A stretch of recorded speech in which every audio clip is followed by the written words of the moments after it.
Hey, welcome back. Today we're going to take a look at making some bedding areas in the woods and how we kind of connected them together.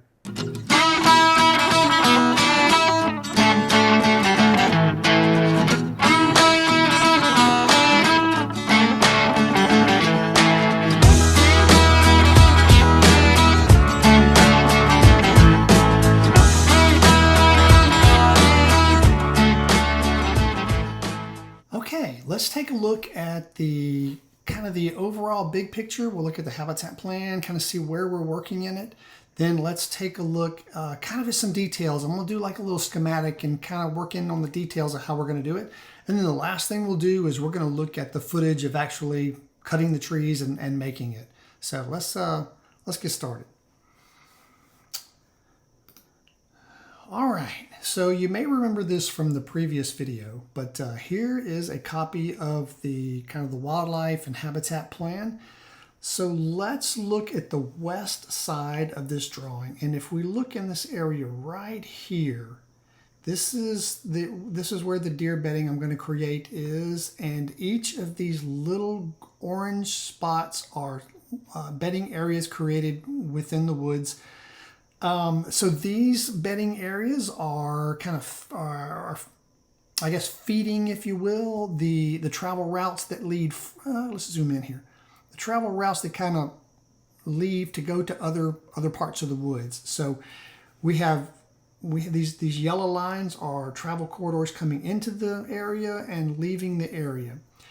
What we're going to be looking at in just a minute schematically is we're going to look at connecting all of these bedding areas together and how we're going to do that. So that's kind of the big picture, the high altitude view of what we're doing. And this is one area where I'm doing this. There's several other areas within this plan where this is happening. But for illustration purposes, we're just using this one today. All right, so now let's go take a look schematically at what we are doing. There we go. Okay.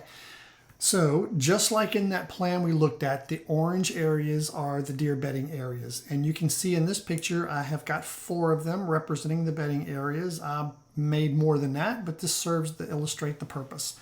So each of these orange areas are about 25 or 30 yards in diameter. Of course, obviously, they're not perfect circles or squares. They're just kind of open areas in the woods. So I'm cutting down the trees in these areas, laying the trees outside of these areas. So for the most part, these are just kind of opened up spots in the woods that sun can get in, browse can come up, provide good cover for deer. One of the most critical parts of doing this is the way that we lay down the trees that we cut. So if you can imagine like a hub, a bicycle wheel, there's a hub in the middle and there's spokes radiating out from it. The trees that we cut down, we want them to radiate out away from the bedding area. So let's specifically look at this example. Here's a bedding area. It's basically open. All of the trees that we cut down to open this up, we're going to lay them radially out away from the bedding area. So each of these trees points away from the circle, away from the center of the bedding area.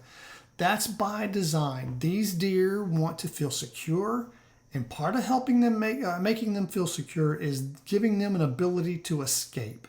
If there's any predator or any other reason that they feel endangered and need to escape, the more avenues they have to leave these bedding areas to get out, the better. If we have one way in and one way out to this just thick jungle mess, they're not going to like that. They're going to feel trapped and hemmed in. If a predator comes in to get them or get the fawns, they're done. So they're not going to use it. So the idea, we want to create a nice thick area that's somewhat protected, but it has multiple routes of escape.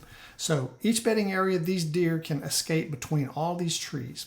See these black lines? These are representing the deer travel routes, and we kind of lace all of these bedding areas together. We want to connect them to allow them to move one to another.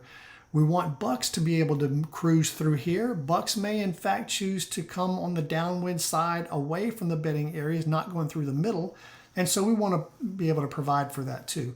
But the other concept is along these travel routes that the deer are moving between bedding areas, and for travel routes anywhere in the woods for that matter, Once again, we want to lay the trees down. If we're going to cut some, we want to lay the trees down perpendicular to the line of travel. So let's take an example. This stretch right through here. The deer are traveling left and right. We want these trees laid up and down. Same idea. We do not want these deer to feel hemmed in where they're going to get caught by a predator. If they are traveling down this path and all of these trees were laid sideways and like a big hall, they feel captured within this hall without an ability to escape. So we want to give them opportunity to escape at all times, traveling between bedding areas and within the bedding areas. So in a nutshell, that's the idea. It's not complicated. Anybody can do this stuff. And so let's go take a look now at some of the actual footage of creating these bedding areas. All right, we're going to be working out there with a chainsaw in a little while, and I know y'all are going to see this and laugh, so I thought I might go ahead and explain it, but it serves to illustrate a point. This is a 40-year-old hard hat that I have from back when I was in the oil field once upon a time. And I was wearing it yesterday, and the inside broke. This just dry rotted, this old plastic.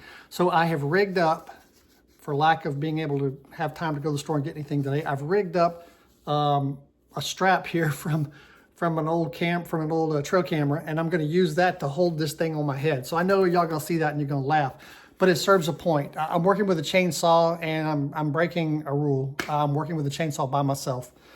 I'm being ultra careful because I know my margin for error is 0 out here doing this. But anyway, I'm doing easy stuff.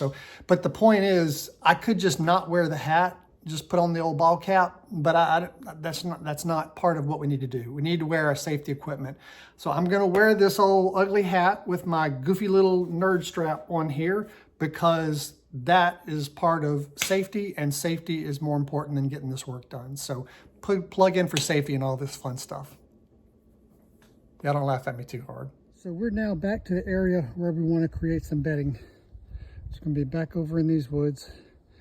And I want y'all to see this deer trail that runs here, gets down to the creek, they cross right here, they cross over here, and all of it goes back up right over into there. Real thick pines, as you'll see in a second. That's where we're headed to create some new bedding pockets. Okay, I'm going to create a bedding pocket right up in this area. There's a lot of little trees you can see. I'm just going to cut them all down.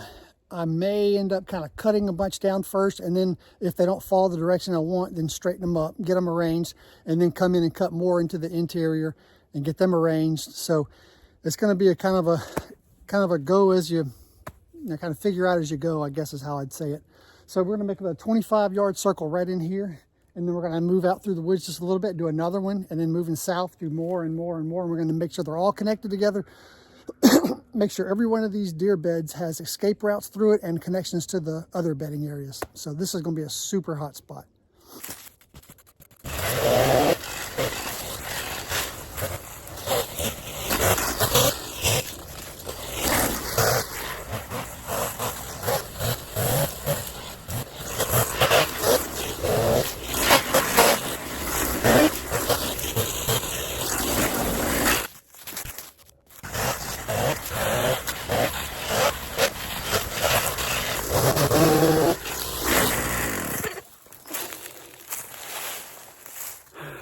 Okay, so I've got the trees felled. Not all of them are pointed the way I need them to. So I'm gonna go about the process now of moving the trees, stacking them like I need them, and making sure that there's those escape routes.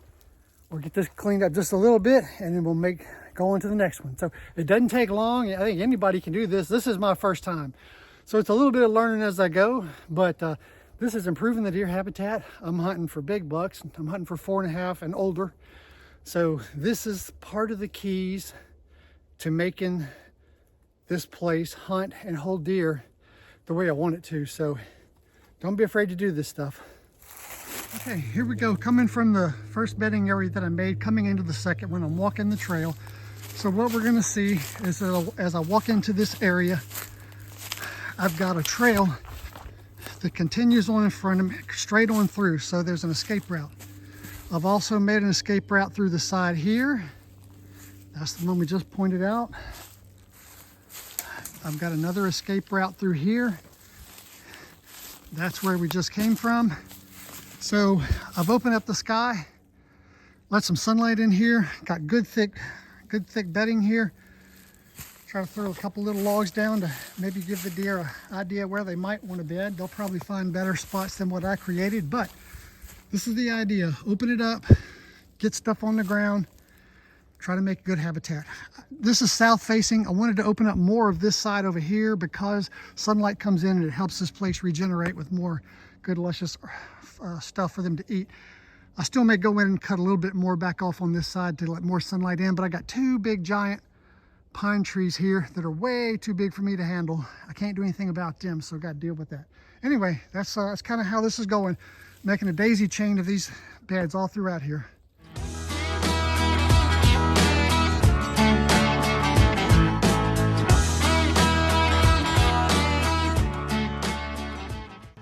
Hey, thank you for watching. I appreciate you guys and your support.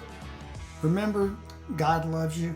No matter what you're going through, there's a God in heaven. He's still on his throne. He loves you, and he gave his son to die for you. So have a great day. I'll catch you on the next one.